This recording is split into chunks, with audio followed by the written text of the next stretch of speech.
नमस्कार. खरं तर आजच्या या व्हिडिओमध्ये मी दोन टॉपिक्सवरती बोलणार आहे. पहिलं म्हणजे काय, जे नेक्स्ट 35 डेज शिल्लक राहिलेले आहेत त्याबद्दल सुद्धा एक तुम्हाला बेस्ट रोडमॅप देणार आहे. दुसरं, ज्या विद्यार्थ्यांचा सिलेबस खूप मागे राहिला आहे, म्हणजेच काय, सिलेबस तुम्ही एफर्ट तरी करताय परंतु जेवढा सिलेबस म्हणावा तितका कव्हर झालेला आहे, म्हणून कमीत कमी वेळामध्ये सिलेबस कसा कव्हर करायचा आहे आणि त्याचसोबत तुमची सब्जेक्ट वाईज स्ट्रॅटेजी सुद्धा आजच्या या व्हिडिओमध्ये सांगणार आहे. आजचा जो व्हिडिओ आहे ना तो खूप इम्पॉर्टंट होणार आहे. कारण का आजच्या या व्हिडिओमध्ये मोस्टली मला जे विद्यार्थ्यांचे कॉमन डाऊट्स येतात.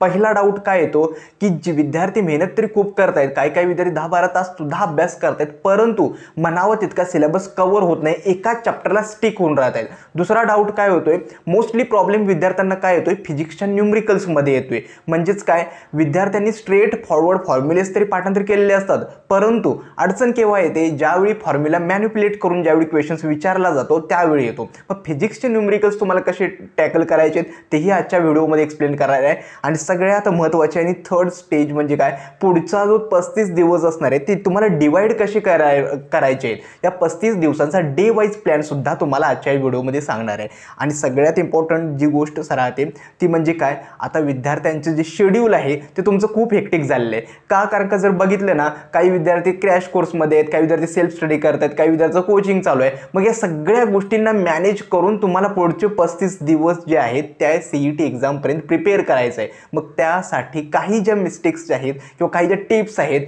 ज्या 2-3 वर्ष मी विद्यार्थ्यांना गाईड करताना देत असतो, त्याच आज मी तुमच्यासोबत शेअर करणार आहे. तर सुरुवात करूया आजच्या या नवीन व्हिडिओला. पहिलं म्हणजे काय, पुढचे जे 35 दिवस आहेत मी अजून काय करतोय की 20 मार्च ते 25 एप्रिल म्हणजे ज्या वेळेपर्यंत तुमची CET एक्झाम असणार आहे त्यावेळेपर्यंतचा जो काळ आहे 35 दिवसांचा, तो तुम्हाला कसा डिवाइड करायचा आहे हे आधी बघा. पहिलं टार्गेट तुमचं असलं पाहिजे काय, जास्तीत जास्त सिलेबस कव्हर झाला पाहिजे. मी प्रत्येक व्हिडिओमध्ये हे सांगत असतो की ट्राय करा की जेवढा जास्तीत जास्त सिलेबस कव्हर करता येईल ना तेवढं करा. हे यासाठी कारण का होतं असं की विद्यार्थी काय करतात की काही इझी टॉपिक्स किंवा हाय वेटेज टॉपिक्स करून जातात आणि विद्यार्थ्यांना काय वाटतं की मला एवढे मार्क्स तरी कन्फर्म मिळतीलच, परंतु त्या चॅप्टरमधून कधी डिफिकल्ट क्वेश्चन्स येऊ शकतो. त्याचा इफेक्ट कुठे होतो, जे पुढचे क्वेश्चन्स असतात ना त्यावरती होतो. त्यामुळे जेवढा तुम्हाला सिलेबस ट्राय करता येईल तेवढा मॅक्सिमम सिलेबस कव्हर करायचा आहे. मी मागच्या व्हिडिओमध्ये सुद्धा सांगितलं की कमीत कमी वेळामध्ये सिलेबस कसा कव्हर करायचा आहे. 3 गोष्टी फॉलो करायच्या आहेत. पहिलं म्हणजे काय, सुरुवात हाय वेटेज चॅप्टरपासून करायचे. हाय वेटेज चॅप्टर्स किंवा टॉपिक वाईज जर वेटेज हवं असेल, मी सुरुवातीला एक व्हिडिओ बनवलेच आहे, डिस्क्रिप्शन बॉक्समध्ये त्या व्हिडिओची पुन्हा लिंक देतोय, तो व्हिडिओ जरूर बघा. 2024च्या CETसाठी कम्प्लिटली चॅप्टर वाईज जे वेटेज आहे ना त्या व्हिडिओमध्ये मी एक्सप्लेन केलं आहे. कोणत्या चॅप्टर्सला टार्गेट केलं पाहिजे, कोणते तुम्ही सोडून गेले तरी काही फरक पडत नाही, हे सगळं मी त्या व्हिडिओमध्ये एक्सप्लेन केलं आहे. पहिलं आहे हाय वेटेज जे चॅप्टर्स आहेत त्यांना टार्गेट करायचं आहे. दुसरं, चॅप्टर्स हाय वेटेज आहेत हे तुम्हाला समजलं, आता चॅप्टरला तुम्ही टॅकल कसं करायचं हे खूप इम्पॉर्टंट आहे. मग कमीत कमी वेळामध्ये जर सिलेबस कव्हर करायचा असेल तर पहिला जो 1 तास असणार आहे कोणताही चॅप्टर ज्यावेळी तुम्ही स्टार्ट करता, पहिल्या 1 तासामध्ये 1 शॉट लेक्चरमध्ये त्याची थेरी कव्हर करायचे. यूट्यूबवरून बघा किंवा कोणतेही जो तुम्ही ऑनलाईन क्रॅश कोर्स वगैरे 1 शॉट लेक्चरमध्ये त्याची थेरी कव्हर करायचे.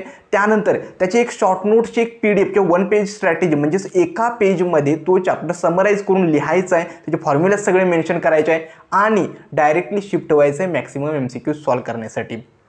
आता झाले असं, विद्यार्थ्यांना वेळ खूप कमी मिळाला आहे. तुम्हाला क्रॅश कोर्समध्ये DPPs वगैरे मिळतात किंवा PYQs वगैरे, मग MCQ सॉल्व कुठले करायचे याबद्दल विद्यार्थ्यांच्या मनात गोंधळ असतो. मग आता काय करायचं आहे, या पुढचे जे 30 ते 35 दिवस आहेत त्यामध्ये ट्राय करा की गेल्या 3 वर्षांचे जे PYQs आहेत ते पहिलं टार्गेट असलं पाहिजे तुमचं परफेक्ट झाले पाहिजेत. म्हणजेच काय, जर तो PYQs कोणताही आला किंवा त्यातल्या व्हॅल्यू जरी चेंज केला तरी त्या तुम्हाला सॉल्व करता आल्या पाहिजेत. आणि फक्त PYQs सॉल्व केले म्हणजे तो PYQs आला असं नाही आहे. मी मॅक्सिमम विद्यार्थ्यांना बघतो, विद्यार्थ्यांना काय वाटत असतं की आम्ही सांगतो की रिव्हिजन करा.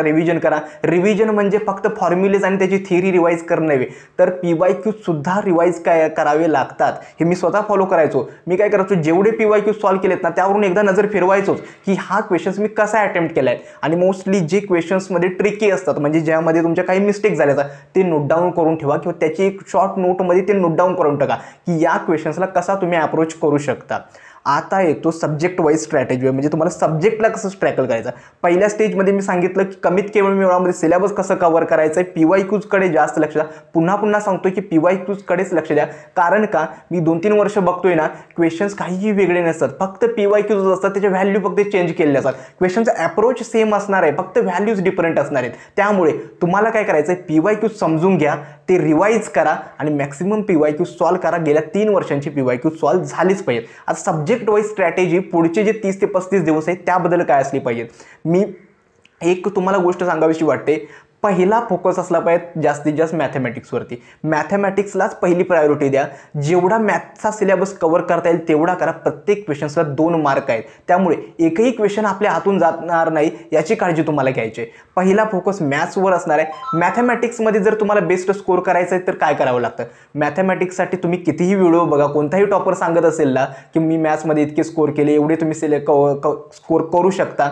लक्षात ठेवा, मॅथ्समध्ये फक्त एकच स्ट्रॅटेजी आहे, मॅक्सिमम MCQ प्रॅक्टिस. प्रॅक्टिसशिवाय मॅथ्सचे MCQ सॉल्व होणं थोडं डिफिकल्ट असतं. त्यामुळे जेवढं तुम्हाला MCQची प्रॅक्टिस करता येईल तेवढी करा. MCQ हे क्वालिटी MCQ असू द्या, ज्याची लेवल जी असणार आहे ते ॲक्च्युअल CET एक्झामची लेवल असणार आहे. नाहीतर उगाच कोणतेही MCQ जे खूप बेसिक लेवलच्या डायरेक्टली फॉर्म्युला बेस्ड MCQज आहेत ते सॉल्व करण्यात काहीही अर्थ नाही. त्यामुळे जे स्कोर बूस्टरमधले जे PYQज आहेत ते 3 वर्षांचे तुम्हाला टार्गेट करायचे आहेत, जेणेकरून मॅथ्समधली जी क्वेश्चनची डिफिकल्टी लेवल आहे ती तुम्हाला सॉल्व करून तुमच्या एकदा हाताखालून गेलेली असेल. हे झालं मॅथ्ससाठी. दुसरं टार्गेट करायचं आहे मॅथ्स नंतर केमिस्ट्रीला. केमिस्ट्री मी मागचे बघितले, मागच्या तर गेल्या वर्षी 12 शिफ्ट्समध्ये एक्झाम झाली होती. 12 पेपर्समध्ये केमिस्ट्री इझी टू मॉडरेट लेवलचीच आली होती. स्ट्रेट फॉरवर्ड क्वेश्चन्स असतात जे डायरेक्टली टेक्स्टबुकमधून पिकअप केलेले असतात. त्यामुळे केमिस्ट्री यावर्षी सुद्धा इझीच येणार आहे. त्यामुळे एक स्कोरिंग सब्जेक्ट हा केमिस्ट्री असणार आहे. आणि बघतो ना विद्यार्थी 40+ केमिस्ट्रीमध्ये इझी आरामात स्कोर करतात. त्यामुळे केमिस्ट्रीला सुद्धा आता तुम्हाला टार्गेट करायचं आहे. काय करतो आपण, इझी सब्जेक्ट आहे म्हणून त्याला बाजूला ठेवतो आणि डिफिकल्टवरती फोकस करतो. आणि होतं असं की त्या इझी सब्जेक्टमध्ये पण कमी येतात आणि डिफिकल्ट सब्जेक्टमध्ये पण कमी होतात. त्यामुळे केमिस्ट्रीला रिव्हिजन सतत करत राहा, टेक्स्टबुक फॉलो करा. ज्या नेम रिॲक्शन्स वगैरे असतात त्या सतत तुमच्या स्टडी टेबल समोर चिकटलेल्या असल्या पाहिजे, ज्या सतत रिवाईज झाल्या पाहिजेत. हे झालं केमिस्ट्रीसाठी. फिजिक्ससाठी पुढच्या 35 दिवसांचा रोडमॅप काय असणार आहे. फिजिक्ससाठी माझं सजेशन इतकंच आहे, हाय वेटेज टॉपिक्स तरी तुम्हाला टार्गेट करायचेच आहेत. दुसरं म्हणजे काय, फिजिक्ससाठी सगळ्यात इम्पॉर्टंट काय तर एक आहे चॅप्टर्सला थोडं समजून घ्या. काही क्वेश्चन्स जर बघाल ना चॅप्टर्समधून, जे आता तुम्हाला जर बघाल तर मोमेंट ऑफ इनर्शिया जे काढायचे जे क्वेश्चन्स आहेत ते सतत रिपीट होतात. फक्त व्हॅल्यूज आणि डायग्राम बदललेली असते, याचा मोमेंट ऑफ इनर्शिया वगैरे ते फक्त काढायचं आहे. मग हे जे रिपीट झालेले क्वेश्चन्स आहेत याच्यावरती सुद्धा लक्ष असू द्यात की हा क्वेश्चन्स गेले 2-3 वर्ष झाले CET एक्झाममध्ये पुन्हा रिपीट होते. मग हे जे क्वेश्चन्स आहेत ते तुम्हाला टार्गेट करायचे, सोडायचे नाही आहेत. आणि असं नाही की सगळे बोलतात की फिजिक्स खूप हाय डिफिकल्टी लेवलचं आहे तर ते मॅनेज होत नाही आहे. मी एकदा सांगतो की आपलं टार्गेट काय असलं पाहिजे, फिजिक्सच्या 50 पैकी 50 क्वेश्चन्स आपल्याला सॉल्व करायचे नाहीत, परंतु 30 क्वेश्चन्स सॉल्व करायचे जे बरोबर आहेत. मग आपलं टार्गेट 50 पैकी 30 क्वेश्चन्स तरी तुम्ही आरामात सॉल्व करू शकता, हे आपलं टार्गेट असलं पाहिजे. दुसरं, फिजिक्सचे न्यूमरिकल स्टार्स जर सॉल्व करायचे असतील तर तुमची थेअरी खूप इम्पॉर्टंट आहे. कारण का थेरोटिकली तुम्ही स्ट्रॉंग असणं खूप गरजेचं आहे. ती कन्सेप्ट तुम्हाला समजली पाहिजेत. असं नाही की वरून फक्त फॉर्म्युला पाठ केला आणि ते फिजिक्सचे न्यूमरिकल सॉल्व होते, असं मुळीच होत नाही. त्यामुळे फिजिक्सचे न्यूमरिकल सॉल्व करताना जर प्रॉब्लेम्स येत असतील ना, माझं तरी सजेशन आहे गेल्या 3 वर्षाचे PYQ जरी परफेक्ट केले तरी फिजिक्सचं तुमचं जे स्कोर आहे तो खूप चांगल्या रीतीने इम्प्रूव्ह होईल. आता येतो थर्ड स्टेपवर, म्हणजे काय, टाइम टेबल. प्रत्येक विद्यार्थी मला वाटतं की डेली टाइम टेबल बनवतो, फॉलो करतो न करतो, परंतु ट्राय करा की टाइम टेबल फॉलो करण्याचा जो परफॉर्मन्स आहे तो तुमचा इम्प्रूव्ह होईल. म्हणजेच काय, विद्यार्थ्याचं वाटलं की आज माझं फक्त 40% टाइम टेबल फॉलो झाले, ते काही वर्स्ट नाही आहे, परंतु हे 40% तुम्ही आज फॉलो केलेलं टाइम टेबल आहे ते उद्या ॲटलिस्ट ते 50% तुम्ही त्या टाइम टेबलला स्टिक राहा. कारण का, पुढचे जे 35 दिवस आहेत ना, एक दिवस महत्त्वाचा आहे. एक दिवसावरून तुम्ही ठरणार आहात की तुम्ही कोणत्या कॉलेजच्या नजदीक पोहोचताय. COEP, VGT, PhD टॉप कॉलेजमध्ये जायचं असेल तर पुढचे 35 दिवस तुम्हाला एफर्ट घ्यावेच लागणार आहेत. त्यामुळे टाइम टेबल चांगलं बनवा, प्रत्येक डे मॅनेज करा, प्रत्येक दिवसाचा एक तास तुम्ही व्यवस्थित युटिलाइज करा. आणि शेवटचं म्हणजे काय, रिव्हिजन आणि मॉक टेस्ट. हे यासाठी सांगतोय, पुढचे जे 35 दिवस आहेत ना, या दिवसांमध्ये तुम्हाला काय करायचं आहे, जेवढं तुम्ही सिलेबस कव्हर केलाय तो जास्तीत जास्त रिवाइज करायचा आहे आणि जेवढ्या शक्य असतील तेवढ्या मॉक टेस्ट द्यायच्या आहेत. मॉक टेस्ट ट्राय करा की फुल लेंथ मॉक टेस्ट तुम्ही द्याल. कारण का फुल लेंथ मॉक टेस्टमध्ये तुम्हाला ॲक्च्युअलमध्ये कळतं की 3 तास तुम्हाला एकाच ठिकाणी CET एक्झामसारखं बसायचं आहे. त्या 3 3 तासाच्या प्रेशरमध्ये त्या टाईम मॅनेजमेंटमध्ये तुम्हाला MCQ सॉल्व्ह करायचे आहेत. त्यामुळे फुल लेंग्थ मॉक टेस्ट या तुम्हाला द्यायच्याच आहेत या 35 दिवसामध्ये. आणि ज्या विद्यार्थ्याचा सिलेबस 70% जास्त कव्हर झाला आहे ते जरूर त्यांनी मॉक टेस्ट द्या. अर्थात आमच्याही मॉक टेस्टचे रजिस्ट्रेशन स्टार्ट आहेत. ज्या विद्यार्थ्यांना फुल लेंग्थ मॉक टेस्ट सिरीजमध्ये इनरोल करायचं आहे त्या विद्यार्थ्यांनी जरूर मॉक टेस्टमध्ये इनरोल करा. डिस्क्रिप्शन बॉक्समध्ये लिंक देतोय. Total 25 full length mock test series आम्ही तुमच्यासाठी अवेलेबल करून दिले आहे. त्याचसोबत पर्सनल मेंटरशिप आणि वीकली टॉपर सेशन आणि डेली डाऊट सेशन या 3 गोष्टी आम्ही मॉक टेस्टमध्ये इनरोल केल्या आहेत. म्हणजेच काय, प्रत्येक विद्यार्थ्याला एक पर्सनल मेंटर अलोकेट केला जातो. काहीही डाऊट असेल, कोणत्याही प्रिपरेशनमध्ये स्कोर वगैरे इम्प्रूव्ह होत नसेल तर त्या मेंटरशी त्याशी तुम्ही बोलून तुमचे डाऊट्स क्लिअर करू शकता. तो मेंटर तुमचा CET एक्झामपर्यंत तुमच्या सोबत असणार आहे. त्यामुळे ज्या विद्यार्थ्यांना मॉक टेस्टमध्ये इनरोल करायचं आहे त्या विद्यार्थ्यांनी जरूर मॉक टेस्टमध्ये इनरोल करा. डिस्क्रिप्शन बॉक्समध्ये मी लिंक दिलेली आहे. आजचा जो व्हिडिओ होता आहे ना, हा कम्प्लिटली पुढच्या 35 दिवसामध्ये काही मिस्टेक्स तुमच्या होऊ शकतात आणि मोस्टली विद्यार्थ्यांची किंवा पालकांचे जे काही माझ्याकडे डाऊट्स येतात ना त्यावरती होता. खरं तर तुम्हाला काहीही प्रॉब्लेम्स असतील किंवा काही डाऊट्स असतील तर कमेंट सेक्शनमध्ये जरूर कळवा. कोणत्याही नवीन टॉपिकवरती जरी व्हिडिओ असेल तरी कमेंट सेक्शनमध्ये कळवा. आजचा हा व्हिडिओ मी येथेच थांबवतो. धन्यवाद.